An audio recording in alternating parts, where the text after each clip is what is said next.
Mm-hmm. I found something very interesting, an observable moment. Okay, now listen.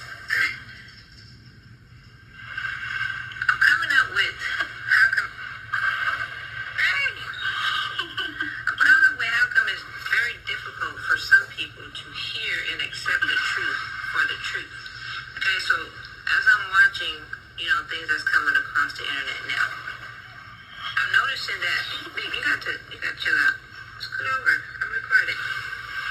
I'm noticing that there is a lot of prophesying, right, is what they would say, where they utilize the same mannerisms to tell the opposite truth of those who have a certain type of mannerism who are speaking the truth, right? And so it becomes difficult to decipher between the truth and the lie. Now, here's why it's difficult for people to accept the truth. Because, and here's what I noticed as well.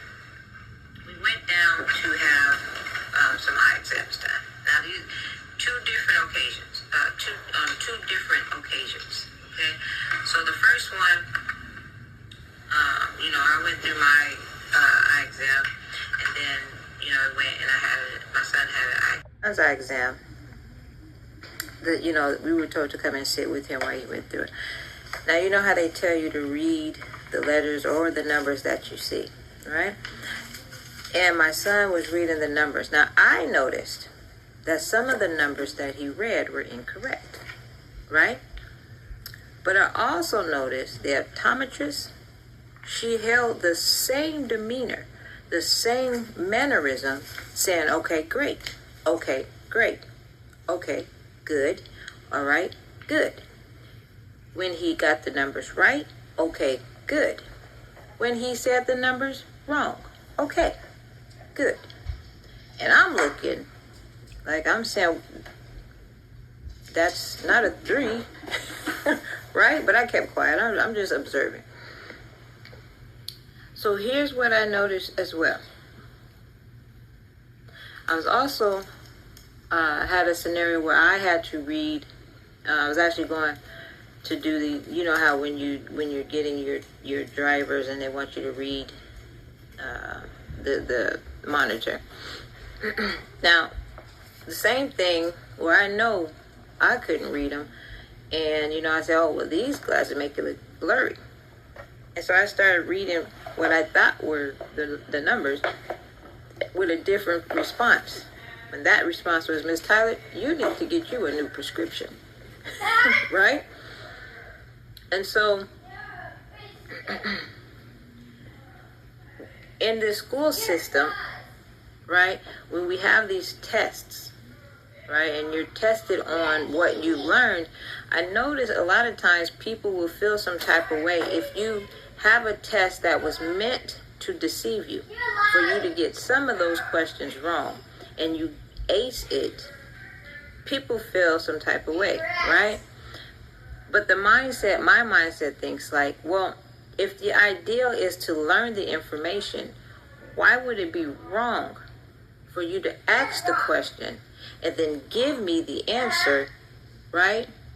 In order for me to know and to see coupled together that if I ask this question, this is the proper answer, right? But in school, a lot of times they give you the question and then require you to search for the answer, right? And this folds over into how we communicate with each other, where we feel like we don't have to say what it is that we're looking for, right? We don't know how to communicate to one another. In fact, what we do is expect the other person to be able to read my mind or read your mind, or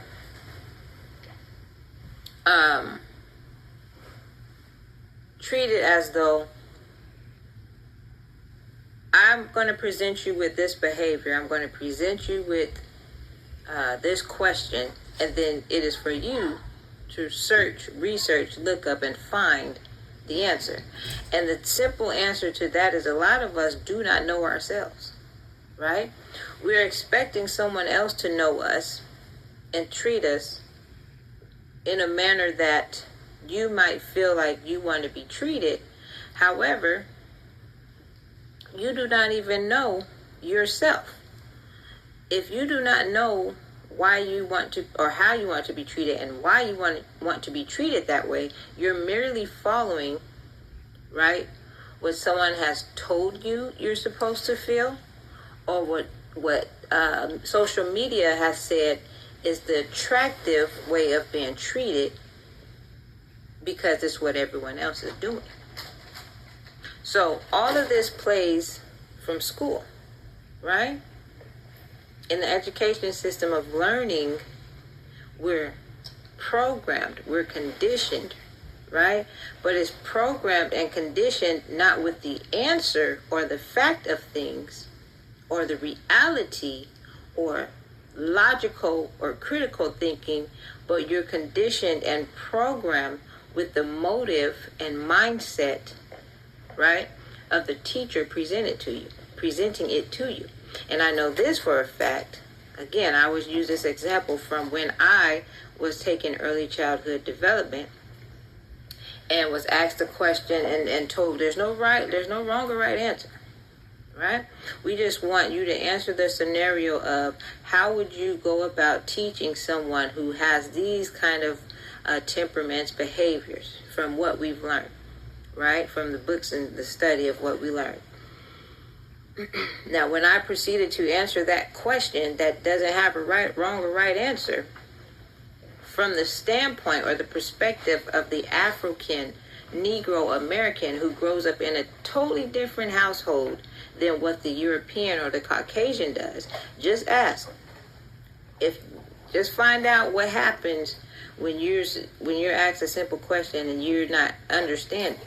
What's the response, right? What is the reply?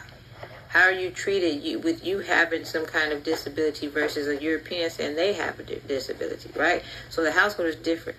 Where I was going to answer that question from the perspective of the African Negro American with the mindset to help the Afro Negro American, right? Portraying these type of behaviors because it's my experience. I was told that is not the correct answer. And then when I said, well, how is it not a correct answer when there is no wrong or right answer? And then it came out because I want you to answer the question on the temperament of a European and a Caucasian, and then give me your suggestion, your opinion on how to raise my people, right? And it's very similar to what we say in history, where the black woman was expected to raise the white child. However, in my scenario, when I need to take on the perspective to raise my own child, knowing what he is and what he carries as an African Negro American, then all of a sudden, white teaching takes over and says that is incorrect, because I want you to teach him by the standards that Caucasians and Europeans find appropriate, when he will not be treated with the same behavior of a Caucasian and a European. Right? We're entangled in a mess, knotted up in buffoonery, and then wondering why wisdom does not prevail, and that there is a gateway for prophet lying to follow right behind wisdom. There's a scripture in the Bible that said there was seed that fell upon thorns and thistles, and when it began to sprout and root itself and grow, it was choked out. And that's what we're in. This is the season right now that we are in.